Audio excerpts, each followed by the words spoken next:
Good evening, everybody, and welcome to another edition of Fire Up Michigan. Hope everybody had a great Thanksgiving weekend. The Lions gave it a good run with the Buffalo Bills. It just wasn't meant to happen, but believe it or not, we aren't going to be talking a whole lot of Lions talk tonight because there is an awful lot to address, too, for sure. So before I go into that, and Jeremy Ballrick probably let the cat out of the bag. But anyways, before I get to JB and George, the show can be heard on iHeartRadio, Apple, Spotify, Google, or wherever you get your podcasts as well.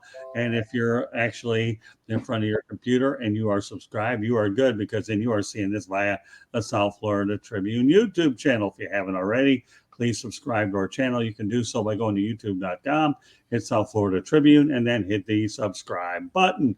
With that said, I have two and maybe three. I don't know. When Mr. Three comes in, we'll introduce him.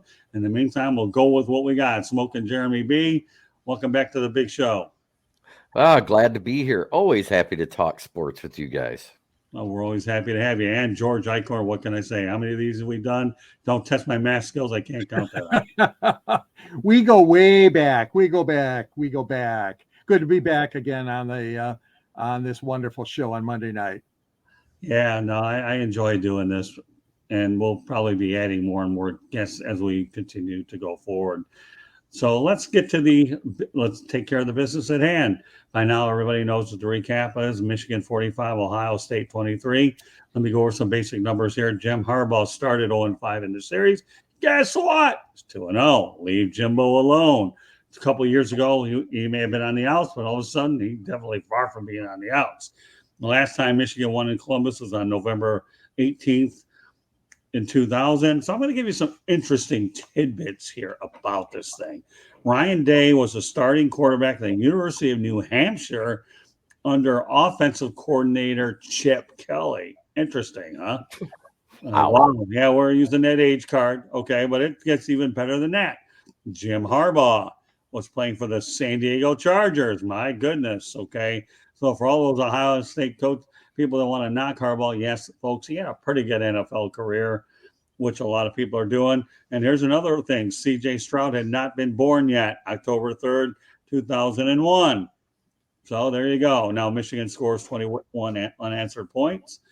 So we have no blakecorum, no problem, like we all thought there would be last week. So we're eating crow because we thought with Corum, the Wolverines would be doomed. Not the case because J.J. McCarthy proved that he could step up at a big time by going for 4 touchdowns, 3 passes for touchdowns, as well as 263 yards. And he had a rush, and I believe he threw. So he had 4 touchdowns, 1 rush. And then, of course, let's not forget the play of Donovan Edwards, only 216 yards. That's all. And 9.8 yards per carry. Yeah. So I want to thank Will Vogel for being our unofficial 4th guest tonight. So let me go ahead and put a couple of his comments on here. This guy has been waiting patiently. So if I can't read right, there you go. Hi, guys. So happy Michigan won. I was cheering for them. And also shocked Miguel Cabrera didn't retire, in my and probably other people's opinion. He's already a first future Hall of Famer. So, we'll get to Miggy in a little while. And another one of Will's comments here. I want to get those out early, okay? Because I'm so happy Michigan won and was going for them and surprised didn't retire already, future Hall. So pretty much a lot of the same thing. I think a lot of us probably agree with that. So with that, and then he says, "Hi guys." Yeah, there you go. So there you go. So he's on a roll. So anyways, got Cornelius Johnson, 4 catches, 160 yards, along with a couple of touchdowns as well. And then, so all right, I gave you a lot to bite on, Jeremy. Break it all down, buddy. Well, the thing about Donovan Edwards, he had a 48-yard rush, and then he had a 75-yard rush. Cornelius Johnson, what was his 2 touchdowns? The one was what, 85 yards? You tell me. Yeah, it was a yard. Yeah, it was a bunch of yak yards. See, J.J. McCarthy hit him in stride, and no one could catch him. And 70, then I think 75 and 69. 75 and 69. Yeah. I mean, amazing performance. Yep. And the only thing that bothers me about J.J. McCarthy is he still has his accuracy issues. He didn't throw any picks, thank God, which means he's making better decision making. But when you're 12 of 24, that doesn't scream NFL caliber quarterback. You know what I'm saying? Right. but 263 yards and 3 touchdowns, and he also put one in on the ground, 6 rushes for 27 yards. Ohio State quarterback cjstroud, he was 31 of 48 for 349 and 2 touchdowns, but he did throw 2 interceptions. Yeah, he did. So, George, what's your take on this? Well, I'm not so much concerned about JJ's NFL stock right now, Jeremy. Let's not rush the kid, okay? There's plenty of time for that. If anything, Stroud hurt his NFL that's why I mentioned that. Yeah. And, those teams that were looking at him for first round right now might be doing a second look. But that being said, they're going to play at least one more game, Ohio State. It was just tremendous. It was a tremendous coaching job. I mean, nobody was picking Michigan to win, hardly anybody. You had to be a real diehard. I give you guys credit last week because Jeremy and I think Scott, you both said, well, if blakecorum is healthy, you were picking U of M. And then look what happens. blakecorum is out. And so is there. He actually did one run to begin the game. Yeah, no, he got a couple of touches. But he wasn't doing anything, and it was nice to see him be able to cut, which means the knee isn't that bad off. Yep. But they saw something when he came off the field, and they said, yeah, you're just going to come back here. Absolutely. And Donovan Edwards playing with a busted hand or finger, reels off those 2 long runs. And like you said, Jeremy, the running attack was potent. The big play, the explosion of plays is what really killed Ohio State. They made no adjustments back in the secondary to cover Cornelius or even to try to pull down Edwards on those long runs. I mean, they look like it's kind of hard to pull down somebody that fast when your O-line is giving you 4.6 yards before you get touched. Right. Yeah. I mean, there was just no reason to expect this kind of explosion. But that being said, you got to give Michigan the credit. The offensive and defense coordinators both did their homework and made the necessary adjustments they had to make during the game or at halftime, whenever. But they never gave up hope. This team is a team built of character, Scott. And Jeremy. It really is.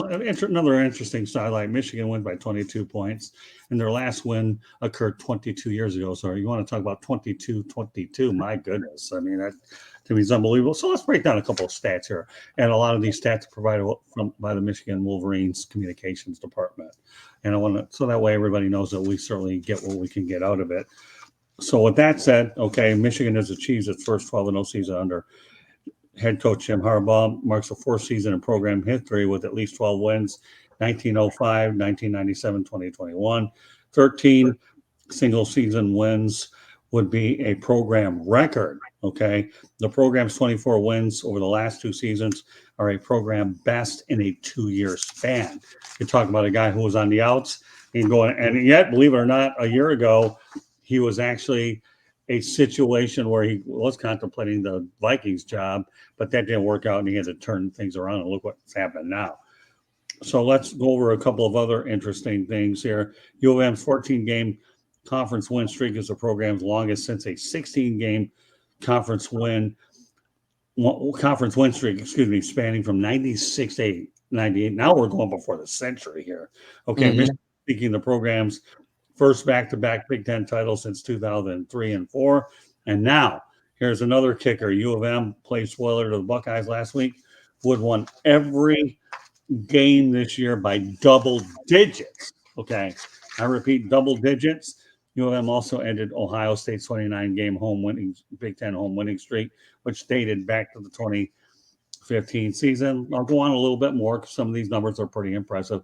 Quarterback J.J. McCarthy has begun his career as a starter with an 11-0 record, setting a new standard for most wins to begin a starting quarterback's career before his first loss. The previous record holder was Dennis Franklin. George, there's a name of the past. Oh, yeah, Denny Franklin. Yep. Right, who won his first 10 starts before suffering a loss.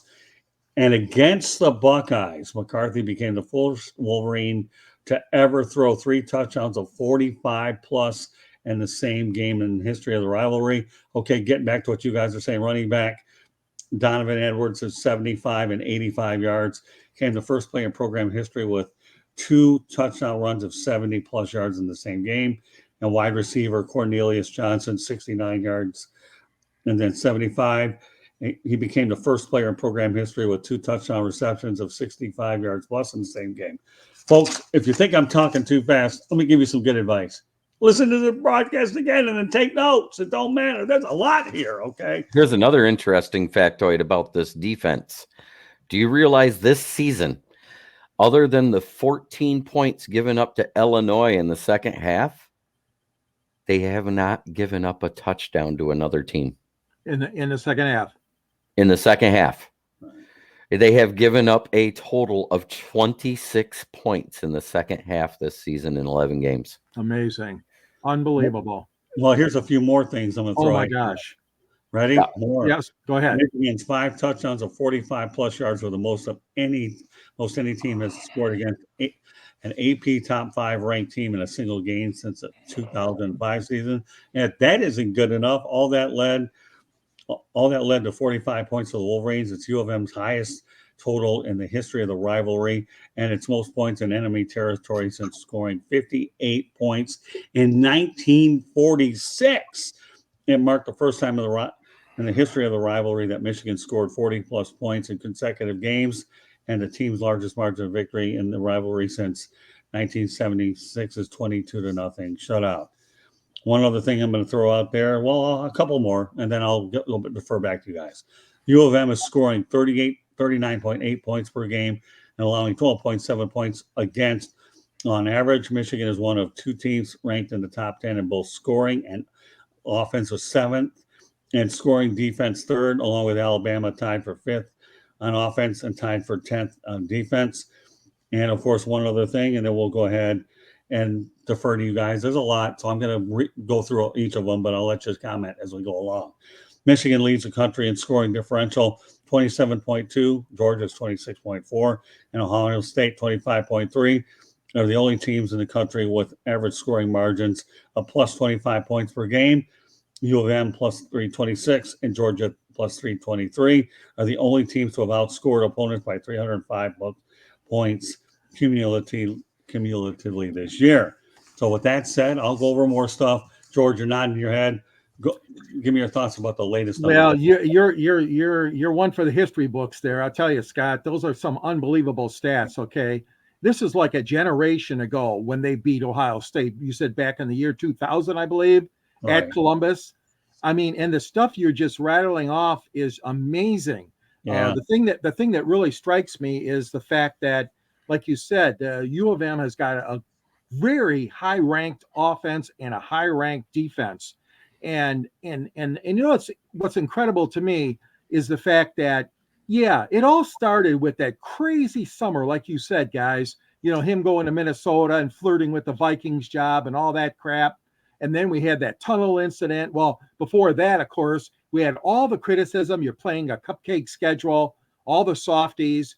You didn't have enough guts to play a road team of any significance or no conference non-conference road games at all. And, you know, Michigan's getting all that flack and all that crap for that. It's been it hasn't been an easy year. Let's just put it that way. Right. And then you lose your how could we forget the quarterback controversy? Of course. So there's so many things to peel off with this Michigan program this year, and a lot of them were negative stuff. But that being said, like I said earlier, this team has character. This team is being built upon something really special here. You know, the camaraderie and the sportsmanship. And then, well, you know what? Also came to my mind, remember the coaches they lost, including Geddes, you know, in the offseason. So there's been a lot of stuff going on in Ann Arbor. Some of it's not good. Didn't we also lose our defensive coordinator to the Ravens as well? Yes, thank you. Oh, yeah. John Harbaugh, right, brought the guy back to the Ravens. Thank you. Mike McDonald, if I remember right. Yep, Mike McDonald. And that was because they lost Wink Martindale to Brian Dabble to be his defensive coordinator. Okay. Yes. But all being said, I mean, like you said, Scott, these statistics, some of them are just unbelievable. First-time stuff in program history. That doesn't happen against Ohio State all that often. No, only Lions thing I want to say is I don't know if she's watching, but she is. The mother of Quintez Cephas is a friend of mine on Facebook. Lakeisha Cephas, if you're watching tonight, happy birthday. Oh, no. And thank you for that. And also our friend Will, he likes receiver Bell. Oh, Ronnie Bell is good comment. Right. Ronnie Bell, remember last year, guys, he suffered that injury, Right. And couldn't even play, but he stuck it out. He wanted to come back, be a captain or co-captain and lead this team, and know he wasn't making those 70-yard catches against Ohio State. But Ronnie Bell is such a leader. So thank you, Will Vogel, for bringing that up. Mm-hmm. Yeah, Will be appearing on tomorrow night's edition of 108 Stitches Baseball Talk. I'll say this about Will Vogel. I've never seen a younger, aspiring broadcaster to me that tries hard. I think the potential with Will Vogel is just off the charts. It's just right now my goal is to make sure that when he comes on our shows, he relaxes a little bit and focuses, because I work with this guy in Basket Bros and this kid is a stud waiting to happen. So Will, we appreciate you coming on and voicing your opinion, and your support is greatly appreciated. So, I want to go over a couple more stats, Jeremy, and then I'm going to defer to you. Okay. First of all, U of M has scored points on its opening possession in 10 of 12 games this season, 7 touchdowns and 3 field goals. And you know what's so interesting about a lot of these numbers? We're not talking about early in a century here. We're talking about stuff that goes really way back. and that's why I'm so thankful that I'm on U of M's mailing list, so that when I share these to my followers on Twitter, that I'm able to go out there and let people know that, this is pretty good stuff. And, so it will continue on. So the Michigan defense has forced 46 3-and-outs on the season, including 18 in the last 4 games and 12 games. And the opponent's first, second half possession has resulted in a change of 11 times, 5 3-and-outs and 4 punts and 1 turnover. So, one other thing before we go to blakecorum, dating back to this time last season, U of M has averaged 3 rushing touchdowns per game, 48 rushing touchdowns in 16 games. The team has 35 in 12 games of 2022 in the Final Four of 2021. So I've got a lot more stats, but you know what? I'm not going to give them all away tonight. Here's what I want you folks out there doing that are paying attention, okay? I put these statistics out on Saturdays coming from the Wolverines PR department. I would encourage you to subscribe or follow the South Florida Tribune or Tribune City, okay, which is our backup site for a lot of Motown. And you know what? I tag them both. I'm going to put them all out there, and I encourage you to read every last one of them.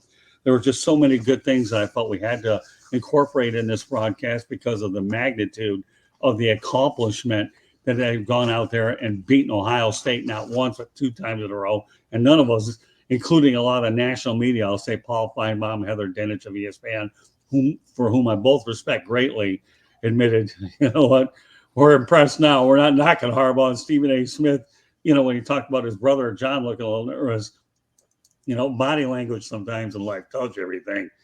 But Stephen A. Smith was kind of jumping on the Jim Harbaugh horn. And again, since I'm talking blakecorum real quick, despite the fact that he's been hurt, he still ranks 8th in the country in rushing yards, 1,463, the highest total by a Wolverine since Denard Robinson, 2010, 1,702 yards.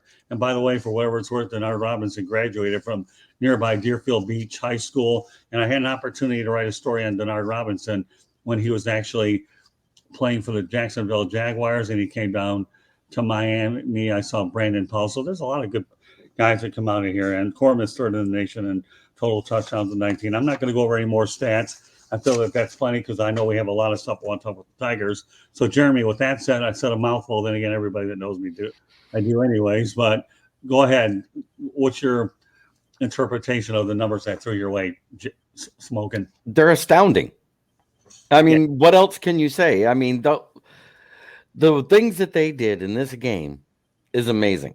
I mean, Cornelius Johnson, Donovan Edwards, J.J. McCarthy. Oh, he can't throw the ball deep. Well, y'all can all just eat a big crap sandwich on that one.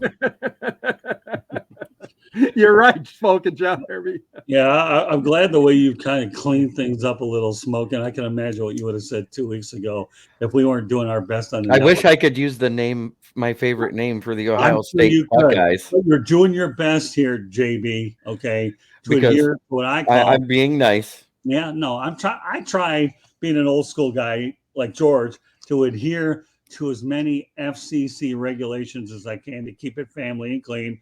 And I know, Smoking Jeremy, okay, that every podcast on the planet doesn't care. I do. I want to keep it clean, as G-rated as I can. Okay, sometimes it doesn't always work out that way, but don't say we don't try, anyways. But so whatever. All I know is my vacuum didn't work, and I put an Ohio State sticker on it. Now it sucks again. That's okay. Well, one other thing I want to point out about news that took place today that I want to make sure we address, and everybody has a crack. We got some Miguel Cabrera stuff I want to address too as well. Cade McNamara entered the transfer portal. So obviously he was out for much of the year due to injuries. But, to his credit, he's a guy that got the job done and snapped the Ohio State drought a year ago and took him into the college football playoffs. So Absolutely, Scott. So what I'm going to do on Cade here before we go to Miggy, excuse me, I'm going to get a fresh start somewhere else. Smoking, give me a prediction where you think that Cade is going to wind up. He's hitting the transfer portal is what you're getting at, right? That's what I am getting at. He's either going to go somewhere down south or he's going to go west. He's going to go where the weather's warmer and he doesn't have to deal with the climate. FAU. Really? No, just kidding. I don't know. Yeah, I did that to get your eyebrows raised and it worked. Well, you did. No, but really, but let me just say this about Florida Atlantic, since they are in my backyard. They too fired Willie Taggart over the weekend. And I have a feeling that hopefully athletic director Brian White will go ahead and open a checkbook a little bit. And also John Kelly, the president, will. FAU is a good place to go to school. They just need a big time coach to really be able to attract better players. And I think that Willie Taggart, to me, is a nice guy, but he's been in 4 spots and he hasn't. And his record is, to me, unsatisfactory for what he's done. But his business acumen skills are good because in 2 of the stops, he's being paid. So, hey, I'd like to have him or Bobby Bonilla as business partners because they're doing something right. So, but give me, I know he's from Reno, Nevada, too, Smoking. So tell me where you think he's going to really wind up other than trying to jerk my chain. Oh, man.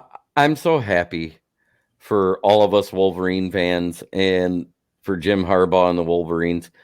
I even wrote them off prior to the season because I didn't know half the names on the defensive roster. I had no clue who our defensive coordinator was. And I looked at our schedule and I said, it looks like a 9-3 season. I'm not going to, I don't pull punches that's exactly what I thought as soon as I looked at the schedule. No, I can't agree with that at all. The schedule was pretty much a cupcake schedule. No, I knew they'd win early. I thought the 3 losses was going to be Penn State, Michigan State, and Ohio State. That's what I was getting at. They were winning the other 9. I didn't see anybody in the other 9 that scared me. Okay, with that said, I'm going to ask you again, okay, because I know that the college football committee looked down on them for those 3 lopsided wins against a very weaker schedule. Give me your prediction, Jeremy, about where you think Cade McNamara is going to wind up. You said warm weather. That's not going to tell with me. I've been in this business 43 years. I have no clue. I have no clue. There's way too many schools. Okay, Florida. Okay, that's fair enough. Just give me something. Nobody said, who knows? You might be right. We were all wrong last week. Anything's possible. But warm weather is what you indicate. So we'll just say we're going to put Smoking Jeremy on the hook for Florida. George, where do you think he's going to go? Well, I would have said USC, but I think Caleb has 1 more year, doesn't he, before the draft, Williams? Yeah, Caleb. Yeah. Caleb, I'm sorry. Yeah, he's got 1 more year because otherwise I would have said USC, but he's going back there, Williams. So I think that Cade McNamara is going to go with, I agree with Jeremy. It's going to be a Southern school probably. I don't think he's going to go all the way out to the West Coast. So I'm going to say he's probably going to end up see, again, I don't know the status of the year of their quarterbacks in what year their eligibility is. So, Well, but come on, put it out there, George. I'll say FAU. You will. Okay. That's fair enough. All right. I'll tell you where I believe he's going to go. Miami. I'll tell you why Miami. Number one, who's their offensive coordinator? Oh, Gaddis. Yes. If Josh Gaddis doesn't get a head coaching job, and there are a lot of openings out there, I think he comes down to Miami in my backyard, and I think he'll end up, to me, I think he's going to go to Miami. It'd be great to have him in my backyard. So here, you know what? Let's go to Vogues. He'll tell you his take, okay? Auburn or Oklahoma. There you go. What do you think of those two ideas? I don't think they have a shot. The reason why I said Florida is I know Anthony Richardson is more than likely hitting the portal. And I'm going to say my assessment on that particular quarterback again. He's Malik Willis on a good team. Okay. Well, that's okay. Will went out there and put it out there, Auburn or Oklahoma.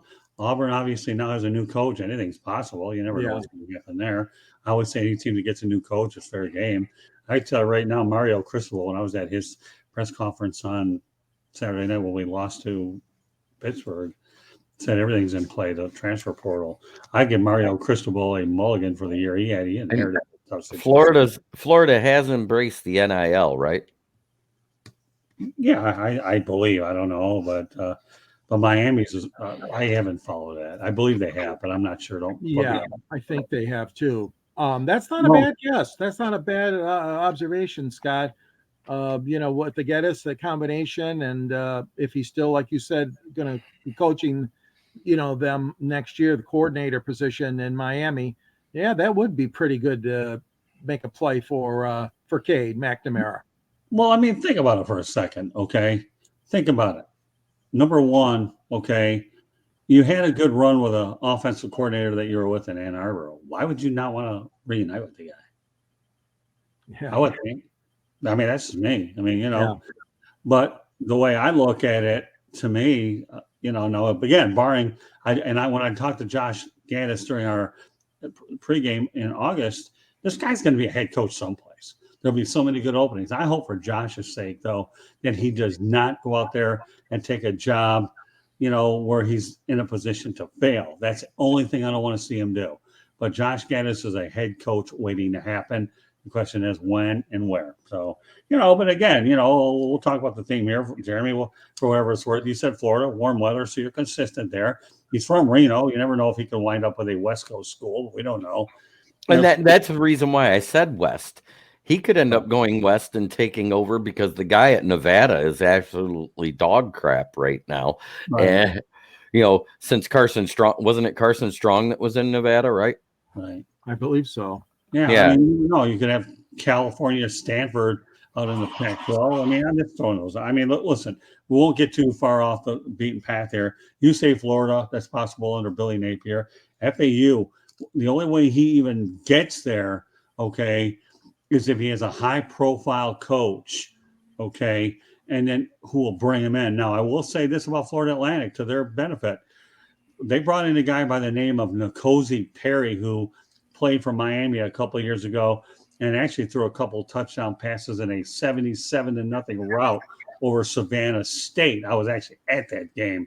So what was interesting about the fact is you bring in a high-profile coach and you know what? Let's talk about FAU a little bit longer, okay? I know it's Michigan show, but Devin Singletary's from there. They've had a lot of good players coming out of there lately, so don't sleep on them. And they played in Metro Detroit a couple of times. They played Michigan State over at Ford Field. And, George, you and I saw them beat, I think, Central Michigan up there. So people in the metropolitan Detroit area, they do know about Florida Atlantic. They really do. So, don't sleep on these guys. I mean, I think that would be a dark horse, but it all depends on the coach and the standard and what FAU was looking for. If they can bring in a high-profile coach that will finally make, the last high-profile coach anybody cared about was Howard Schnellenberger. To him and built the thing from scratch. So I think any of the three are interesting. I wish Cade well, and I want to make sure we realize it's tough to go ahead. He was involved in a quarterback competition. We knew how good A.J. McCarthy was. The knock on Harbaugh was for a while he couldn't develop quarterbacks, and now he's starting to develop them and fall into the strengths that everybody expected him to do a while back. So, and face it, Kate, he did beat Ohio State first, and nobody could take that accomplishment with him. Of Tough course year, not. fresh start. Yeah. So Yeah, he did very well, and like you said, Scott, I mean, it was a championship season under his belt last year, and they lost in the playoff. But yeah, he has a great set of accomplishments under his belt. you know what? Will does make a good comment worth showing to the audience. So Gaddis maybe Liberty or too small. For some crazy reason, Will, and I don't know why, that might make a little bit of sense because Hugh Freeze, has gone out there and put Liberty on the map. And I think that Josh Gaddis could be intrigued by Liberty University. Don't sell that university short. So, yeah, you know what, Will, thanks for bringing that up. I think it's possible if he gets an opportunity to do it. I wouldn't rule that one out. What do you guys think before we go on to Miggy? No, you're right. Freeze did a great job and laid out some really good fundamental, a good future for Liberty.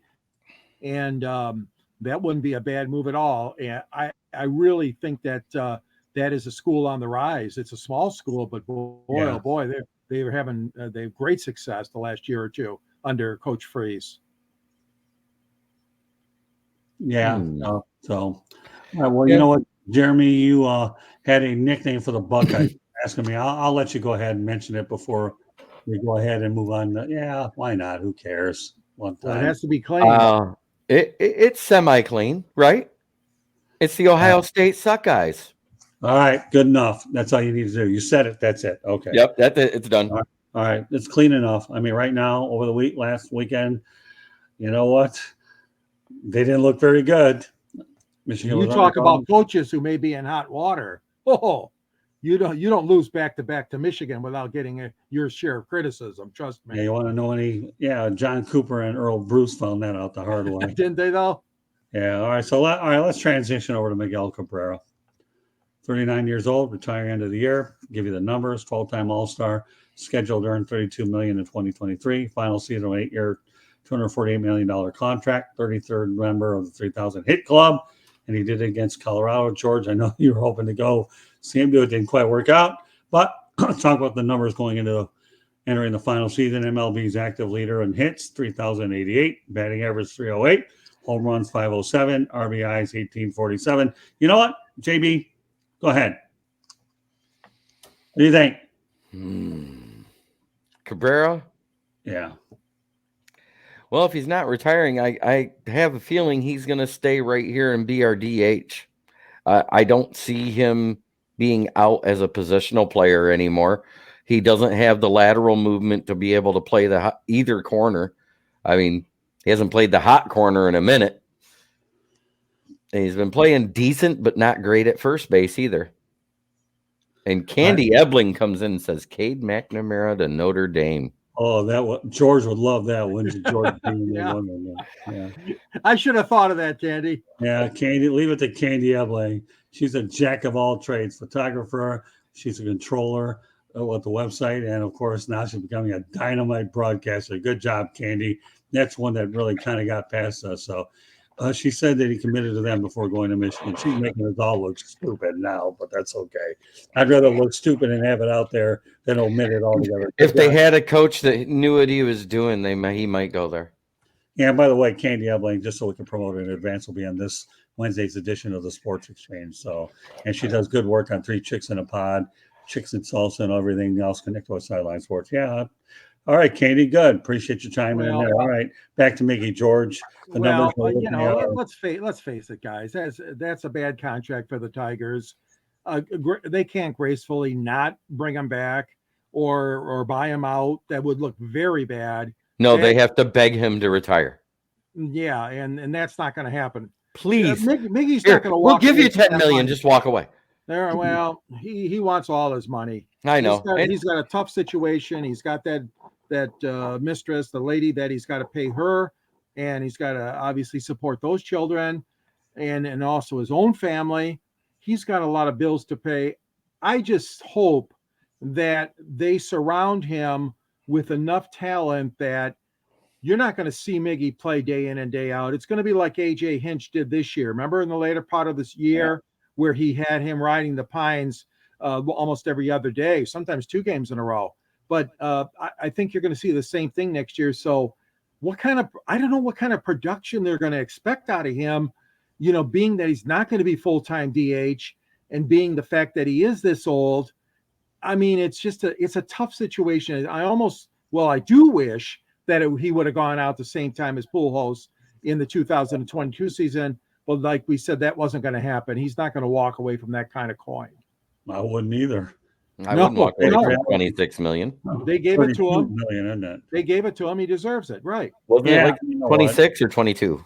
No, it's 32 million. 32 now? Okay. Oh, yeah, because they backloaded that contract, right? Right. You know what? I'm not walking away from $32 million. The only thing that we can hope for as individuals that monitor the Tigers is that Scott Harris and company go out there and put together a halfway decent team so we can at least get out, leave on a winning note. And I'll tell you what, as we continue to progress during the offseason, we will be talking more about the Tigers and the Red Wings and a little bit about the Lions. It's just tonight's one of those situations where Miguel Cabrera as well as Wolverines are certainly dominating what the headlines are. And I believe that you lean towards where the trends are going.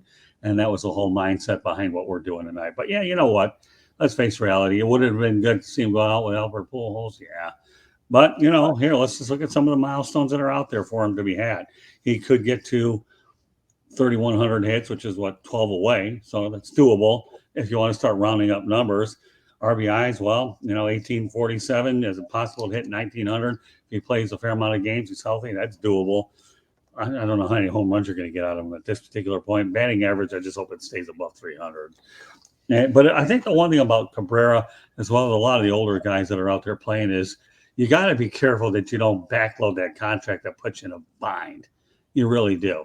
Because if you end up doing that, then it sets you back a little ways. And, we found out with Albert Pujols at the Angels and Miggy, and I think a lot of owners will be reluctant to go ahead and do that going forward. So, you know what? More power to him. Let him collect the last year of his contract. And for some reason, I don't know why, even if he were to change his mind, and I don't think he will, where he could potentially finish his career?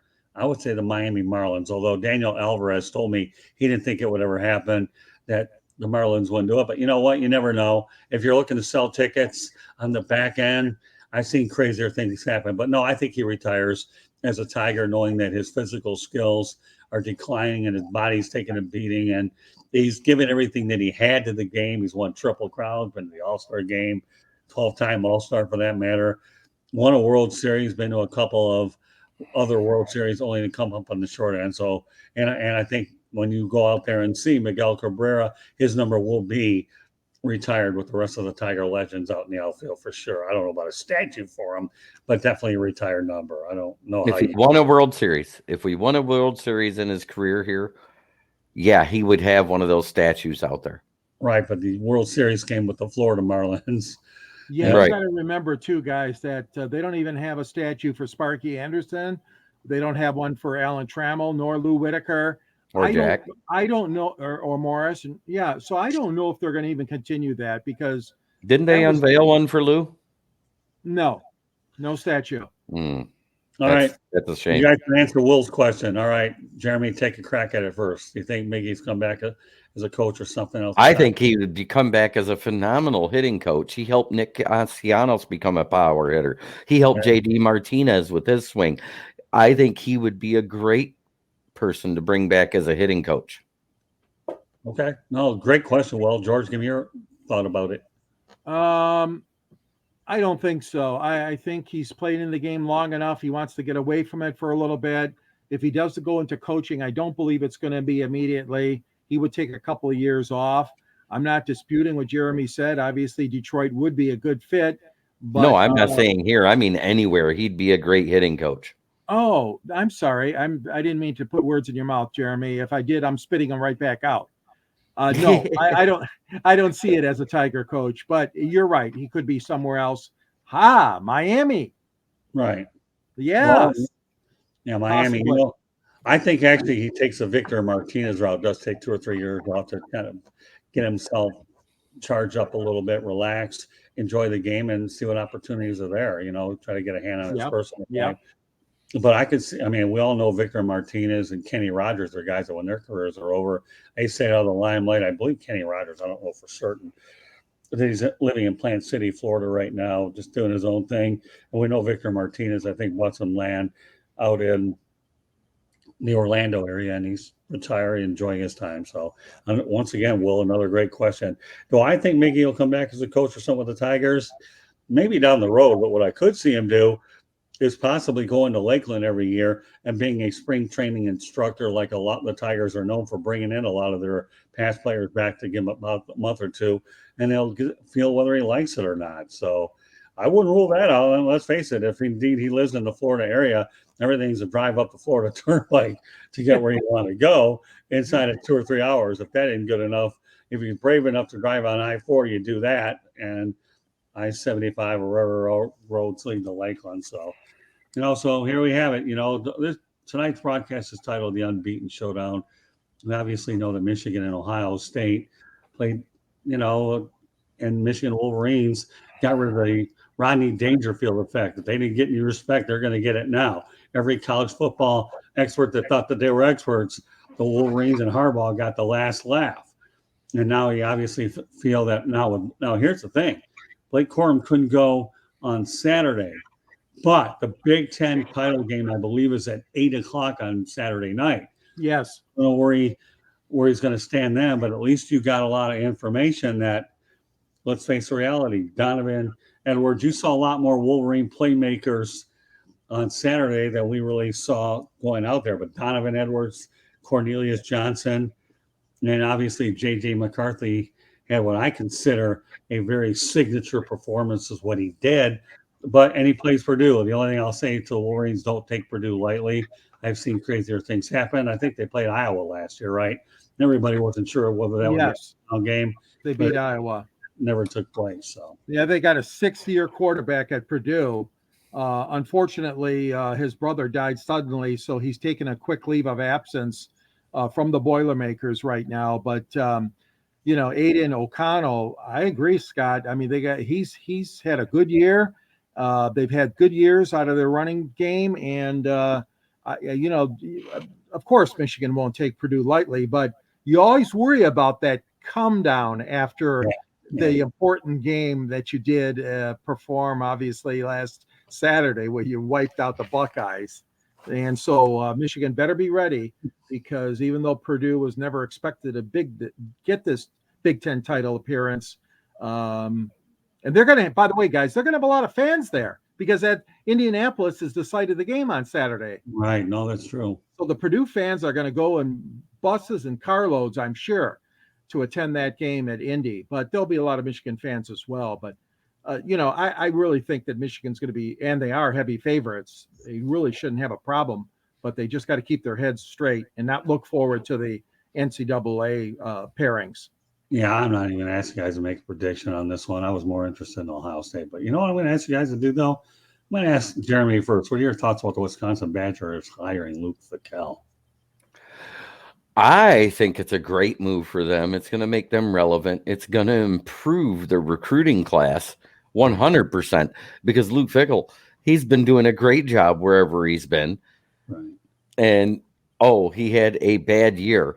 He lost a lot of talent off that team, too.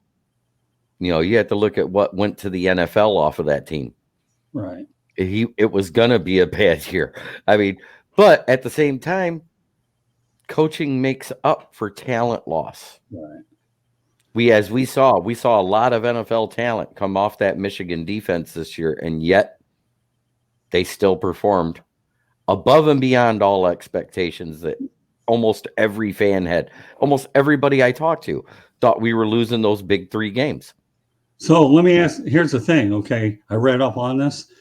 You know how much it's paying to go to Madison? And Bruce Motta once told George and I over at a DSM Christmas party that if he wasn't at Michigan, he would go to Wisconsin. So don't sell the Badgers short. That's one of the best jobs. You know how much they're paying him to go over there to make that move? $7.9 million a year to live in Madison. Life is really tough, isn't it? It's amazing the money they're throwing at these head coaches nowadays. But, he is a good coach. Fickell, he's a good fundamental coach. He also has, like you said, Jeremy, he has good recruiting talent, and he's going to do a nice job there. I've always admired the Wisconsin program. I really have. Yeah, I mean, I know that they get these good, big offensive linemen, and everybody talks about that. Their lines are always these guys are so huge. But beyond that, they've had consistency. They've been to the Rose Bowl many times. I mean, they have been a really, really stellar Big Ten program, even much so than like we talked about a few weeks back about how bad Nebraska was, and the Wisconsin even is better than Iowa, of course. So. Well, and of course, Nebraska just made a hire with the Matt Rule, who I think it'll take him time to get going. I think he could be all right, but I'm not sure. Tom Osborne says he's not a fan of the hire, but Tom, you know what? A lot of the hires that they've made lately haven't been any good. Will Vogel's asked me what our Mount Rushmore of the Tigers. You know what? Don't answer that. We're going to just say that for a future episode. Oh, I agree. Give us some time. Well, you have to wait on that one, my friend. We're trying to get to as many things as we can with you, but that's one. We'll just give you a fat, old TBD. But we appreciate the question. More importantly, I appreciate the idea. I think that Luke Fickel is going to do well with Wisconsin. I really do. He has a great track record everywhere. Oh, and then he says Michigan football players Mount Rushmore. If you don't have Charles Woodson and Tom Brady on there, I think you're wrong. Right. Well, I think, yeah, I agree. But again, Will Vogel's full of ideas for shows. So you know what, Will? Since you're active enough in the chat room, we're just going to have to throw a couple TBDs to be determined out there. And we'll talk about Michigan, Mount Rushmore. I like those ideas. I think at a time where we slow down later in the year, we're going to need some good quality, fresh content. Will just nailed a couple of great ideas, which we'll incorporate future editions. And if he's so active like he is, don't be surprised. Well, you just might wind up on here as well with one of these things. I don't know. I'm not making any. He's been wanting to do a show with me for a while. Yeah, well, I know. You never know. Be careful what you ask for, Will, but you have a couple ideas that you might just be involved in. But they won't happen until after January 1st because we don't have a lot of time when we're just trying to make sure we prioritize what we need to get in before we take our holiday break. But even though, folks, we will take a holiday break, I have a lot of good broadcasts that I'm working on remote that we'll definitely put up throughout as well and go through some great archives in case you missed them. But we're not ready to take that holiday break for the better part of 4 weeks. So stay tuned. We have a lot of great stuff. Although I do want to mention one thing that will be on during the holiday break before we call it our night. I had an opportunity at the Miami Hurricanes game to talk to one of my longtime colleagues, close friend that I work with at the Hollandale Digest, named Larry Bluestein. If this guy isn't South Florida sports, I don't know who the heck is. And Larry and I did a 45-minute show before the Hurricanes game at Hard Rock / Joe Robbie Stadium, and that will be probably aired around the third week or so on the South Florida Tribune YouTube channel. I'll put that in there. We blanket the South Florida Tribune sports scene like nobody ever would in 45 minutes. And Larry's a guy I have so much love and admiration as a colleague and a friend. And this is a show that you can just, if you're an average sports fan, we not only talk about the South Florida sports scene, but we talk about new media as well. And knowing that, like you, George, and I, Larry's been a part of it his entire life. And he dates back to quite a few years ago. So it's something that we're going to release in the next 3 or 4 weeks, and most likely on a Monday night. So stay tuned. And if you haven't subscribed to our channel, please do so. But Will, even Dynamite today, you just gave us 2 ideas and a whole lot more. And once again, thanks, Will. We won't need you in the chat room tomorrow night, Will, just so you know. You kind of have to use your voice a little bit tomorrow night. Then again, no, you don't kind of have to use your voice. You got to use your voice tomorrow night. So get that energy set up, Mr. Vogel. We're going to be working you extremely hard. Maybe not. I don't know. Stay tuned, but keep your blood pressure down. And if that isn't good enough advice, watch The Lion King and just say Hakuna Matata, no worries when you get on tomorrow night's edition of 108 Baseball Talks. So with that said, okay, Jeremy, give me some final thoughts about what you saw here with this, or I'll let you open it up to any other thing that you may want to mention. You want to go ahead and put that on? Well, I want to say this was a dominating effort by the Michigan Wolverines, to say the least. And also, I did get some Lions news via NFL Network that Charles Harris was placed on the IR, and James "The Problem" Houston has been added to the 53-man active roster permanently. And after his performance versus the Buffalo Bills, I don't see how they couldn't add him to the 53-man roster. I mean, he had 2 tackles, 2 sacks, and 2 quarterback hits, and 2 tackles for loss. Okay. George, some thoughts? Well, I enjoyed the program tonight. I think Michigan, hats off to Harbaugh and his coaching staff. Terrific job they've done this year. I'd be remiss if I didn't talk about just briefly the fact that the NCAA also has levied a fine, a huge fine, the Big Ten, Big Ten against Michigan State for the tunnel incident. And they've reprimanded Michigan too. They are calling out Michigan because their security was not top notch, what they should have had going in and out of that field, meaning through the tunnel, out into the field, or back in the tunnel, back to the locker room. So they've been reprimanded as well, but I think they deserve to be. Okay. Let me point out this show could be heard on iHeartRadio, Apple, Spotify, Google, wherever you get your podcasts. Also, if you're watching via Facebook Live, Twitter, or YouTube, or wherever, we will be expanding to a total of 6 platforms in 2023. One of the things that everybody has to look forward to. But if you haven't subscribed to the South Florida Tribune yet, YouTube channel, it's easy. Just go to youtube.com, look for South Florida Tribune, and then go hit the subscribe button. So, but that said, I'm making sure that Jeremy, George, and everybody gets a little bit more exposure. And of course, we've come a long way, but we have a lot of ways to go. We'll be the first to admit it. So we're not perfect as well. The only closing thought I have is congratulations to the city of Detroit Ford Field for landing the 2027 Final Four. Obviously, to me, if they got it right the first time, the NCAA thought enough of them to bring it back to Michigan, more power to them. So I'm really happy that they're being recognized and they're going to get another Final Four. I went to the one in 1982 when Michael Jordan, Patrick Ewing, and company were there. It was a great thing. I don't know when and if I'll get back there again, but I'm happy for the city of Detroit for going out there and getting it again. And you know what? Kudos to the Lions. They gave the Buffalo Bills a game on Thanksgiving. They did when everybody wrote them off for the dead. And it was a one-possession game that decided all the way down to the end. Won't get any more details with that. That's because obviously we had a lot to work on tonight. With that said, Jeremy, why don't you let everybody know how they get a hold of you? Well, as you can see, my Twitter handle's right there. It's @SmokinJeremyB. You can also find me on the South Florida Tribune, underneath the Motor City Tribune heading as one of their list of authors that I write about the Lions. You can also find me on Facebook at Motor City Kneecap Biters, or on YouTube at Kneecap Biting with Smokin' Jeremy B, as well as here on the SouthFloridaTribune.com YouTube channel. Yeah, I do a great job with your writing. You know, one thing I learned about your writing, if there's ever a guy to me that writes concise, interesting articles, Jeremy's done it. Keep it simple, stupid is definitely one thing that Jeremy does, and I really am impressed with the way you keep making it all your stories are very easy reads, and they're fun to read. So keep up the good work. All right, George, go ahead. Yeah, my name is George. Hardly tell. I'm the author of Detroit Sports Broadcasters on the Air. It's a book chronicling the history of sports media in Detroit and Michigan, all the way back from the days of Ty Tyson to the days of Brad Galley and Bernie Smilovitz and Scott Morganroth as well. Scott's featured in the book. He's got a couple pictures in there we published, Muhammad Ali and Jimmy Connors.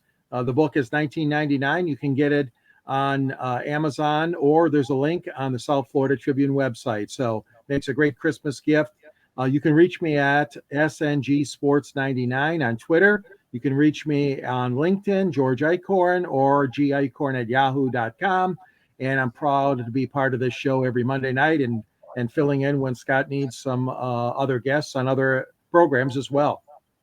And you can read me at the South Florida Tribune, Motor City Tribune. And you got a customer here. Will says he's going to buy your book in January. So, okay, all right. Thank you, Will. That's all right. Well, if he wants to come on this show once in a while, my advice to Mr. Vogel is you better learn about the market. You might participate in, but his heart's in the right place. More power to the kid. So, nevertheless, let me go over some of our information. If you're watching on South Florida Tribune YouTube channel, you'll see that my Twitter handle is there at Tribune South. Also, we have another Twitter handle as well. The Motor City Tribune is at Tribune City. I'll mention it. I'll put that on the ticker the next time we go out there and do this as well. I should also point out the fact that, hey, listen, you know what? www.southfloridatribune.com gets it done. And what's so good about that website? We got written content, we have the broadcast, and we have an awful lot of things that you can look at, as well as local, national news. One of my local guys who I'm extremely proud of is a guy by the name of David Volz. This guy does an outstanding job with our local contact. You talk about a one-man writing machine. David Volz is definitely that. So kudos to David as well. Candy Ebling, what else can I say about her? You know, she this woman here takes pictures for the South Florida Tribune. She fills in with me when I need her as a broadcaster. And more importantly, she goes out there and is the control person that keeps the website up and running. So once again, Candy Ebling, kudos. You do an unbelievable job. And in the words of Dick Vitale, she's awesome, baby. And if you want to email us, southfloridatribune@gmail.com gets it done. So I really enjoyed this working with you guys as usual. My two heavy hitters that come here, George and Jeremy, they always have a place on more than one show, even though this is the one they've been on the most. But the one thing I could say, and we'll be adding new talent in the year 2023 and maybe bringing a little bit in the rest of the year, but look for a lot of new faces in 2023. We have a lot of good people out there, and I'm always on a mission to add as many good talent as I can. Jeremy was an ad this year, and to me, he's making me look like a genius. So keep making me look like a genius, no matter what your nicknames are for specific colleges. It doesn't matter, and whatever candidate you have. So again, meanwhile, so on behalf of Smoking Jeremy B, George Eichler, my name is Scott Morganroth, the Motor City Madmouth. Thank you for joining us on this edition of Fire Up Michigan. George, go out there and have a good time covering the Knicks and the Pistons tomorrow night. I'm like you. If there's an opportunity to be in the field, I'd take it, and then I'd come back on when the time comes, because it's all about making sure you're on the newsmaker. So more power to you. Get it done and give me some good stuff, okay? Will do. All right. So meanwhile, once again, we appreciate you joining us in this edition of Fire Up Michigan. I hope everybody had a great Thanksgiving, and we look forward to seeing you next week. Good night, everybody, and have a safe and healthy week. Bye now. Let's go blue and beat Perdon't. There you go. That was good. Let's go blue and beat Jacksonville. And those are the final words of the night. Good night, everybody.